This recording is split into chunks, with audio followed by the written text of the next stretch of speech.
In the fall of 1776, the Second Continental Congress imposed a measure to create 88 new battalions of Continental soldiers. The previous month's campaigning around New York City had resulted in the 1775 establishment of the Army being mostly decimated. Soldiers had gone home, enlistments were soon to expire, and the campaign itself took its toll greatly on the organization and the strength of the men. Subsequently, quotas were imposed on each of the new states for the raising of a certain number of battalions or regiments in order to help fund the Continental War effort. For the state of Connecticut, their quota was 8 regiments. Among those were the 4th Connecticut Regiment, authorized in October of 1776 and raised in early 1777. In this video, we will be talking about the uniforms and equipment that the regiment received and took with them at the battles of Germantown, Fort Mifflin, the harsh winter encampment of Valley Forge, and eventually the June 1778 Battle of Monmouth. Without further ado, I hope you guys enjoy this video, and let us begin.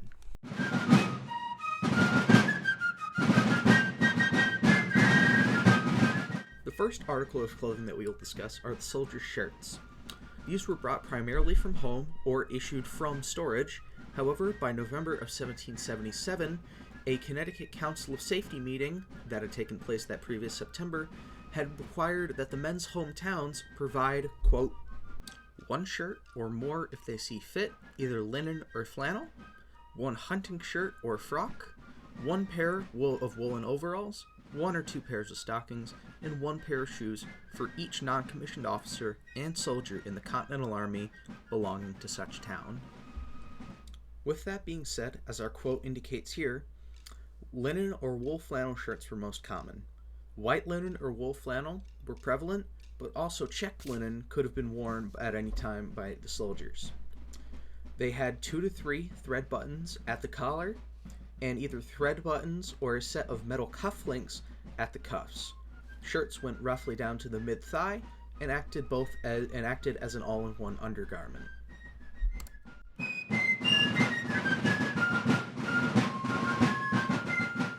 Next came the soldier's waistcoat. These were primarily made of wool, either broadcloth or kersey, and were more than likely of civilian manufacture. They could have potentially been linen, with some patterns and some stripes as well. They were fastened with 10 to 12 buttons, and could have been either skirted or round cut, depending on the soldier's taste, preference, or simply what they had. Issuances don't indicate widespread issuance during this 1777 to 78 period, and they are not mentioned in the Council of Safety's meeting in September of 1777 as a part of the issuances required by the towns that the soldiers hailed from.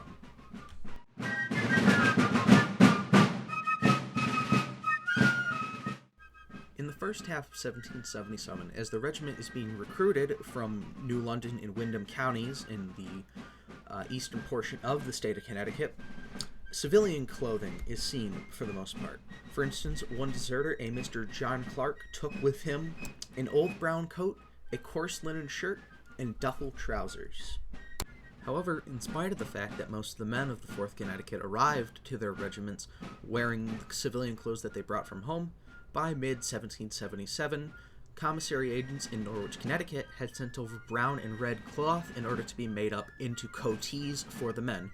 These uniform coats were probably similar to those seen in a 1778 drawing by German officer Friedrich von Germain, in which it depicts an American officer wearing a brown short coat patterned somewhat similarly to that of a British light infantry coat. Additionally, hunting shirts, of which I have another video on my channel discussing in depth, are also seen on the men, both in the Council of Safety requirements for the towns to procure, and also on a handful of deserter descriptions and inventories of those who passed during their service in the regiment. If you want to learn more about those, I have another video on my channel that you guys are more than welcome to go view.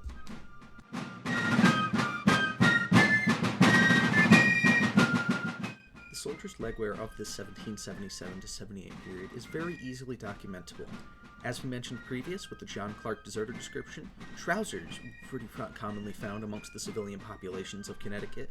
However, wool or linen breeches were also commonly worn and were more commonly worn than those trousers that Mr. John Clark had. However, by mid-1777, along with the shipments of the brown and red coats that they have, they also receive overalls or gaitered trousers. These are a type of trouser that also incorporate a style of gaiter into the bottom of them. Effectively, they button at the side and wrap around your shoes in order to prevent rocks, dirt, and other debris from getting inside your shoes and bugging the soldiers while they're on the march. Overalls are also included in, once again, that Council of Safety meeting in September of 1777.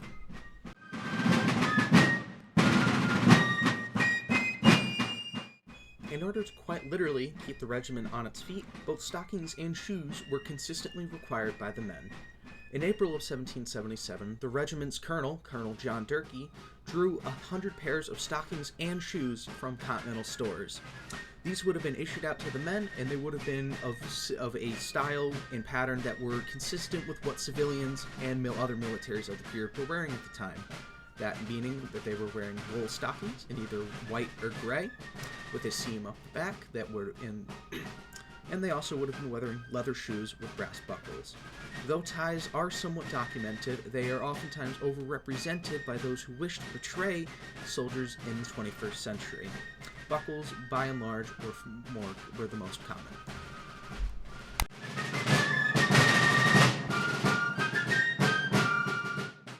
Though the men, when they enlisted into the 4th Connecticut Regiment, would have brought their own hats along, in early 1777 an order is given to Andrew Huntington, a commissary agent in Norwich, Connecticut, to procure as many felt hats as possible.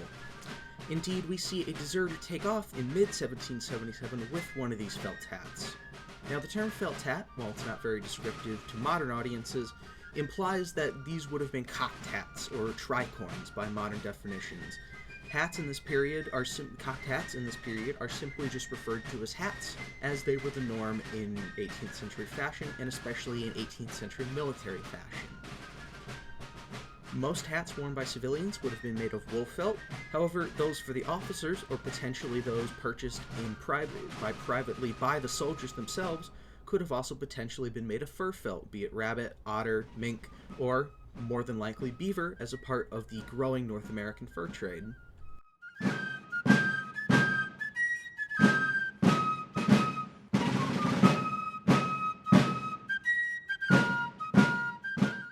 To begin our discussion on the equipment of the soldiers of the 4th Connecticut, we will begin with the cartridge box.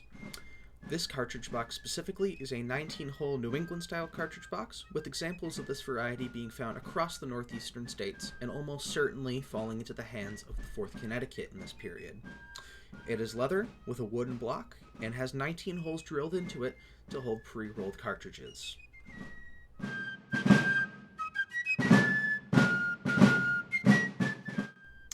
To go with the cartridge box, a black leather bayonet carriage or bayonet belt was issued. While we don't know how many specifically the 4th Connecticut had between the 1777 to 78 period, in 1780, or July of 1780, there were only 55 for a regiment of 234 men. This was a consistent issue across many regiments in the Army between the 1777 and 1780 period, in which many of the men had bayonets, but no bayonet belts. As such, if they had bayonets, but no bayonet belt, the men were expected to keep their bayonets affixed at all times.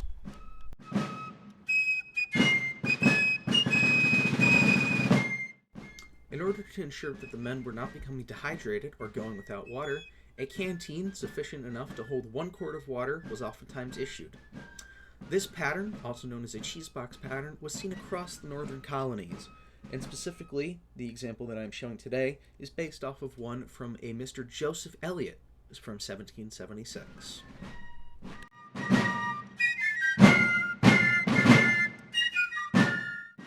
In order for a soldier to be able to hold on to his extra clothing, rations, and other essentials that he would need whilst in the field, knapsacks were also issued. This example is a linen single-pouch knapsack based off of a find belonging to a Captain David Oule from roughly 1776. While other patterns existed throughout the Revolutionary War, we know that the 4th Connecticut more than likely was carrying this variety, as other patterns of knapsack from the war, or from the period of the Revolutionary War, date more so to the 1780s. These were oftentimes used in place of a haversack in Continental service, as haversacks oftentimes could not be found.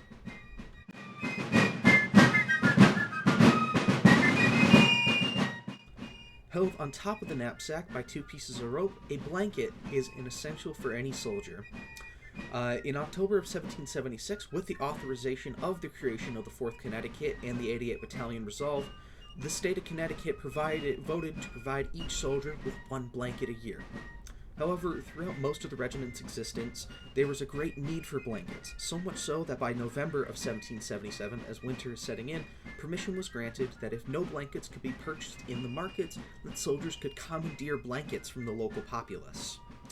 The blanket that I'm showing you today is white wool, as was the most common period at the time, and a number of designs existed, such as stripes, checks, or a Dutch blanket, which is, I can show you a picture of today here.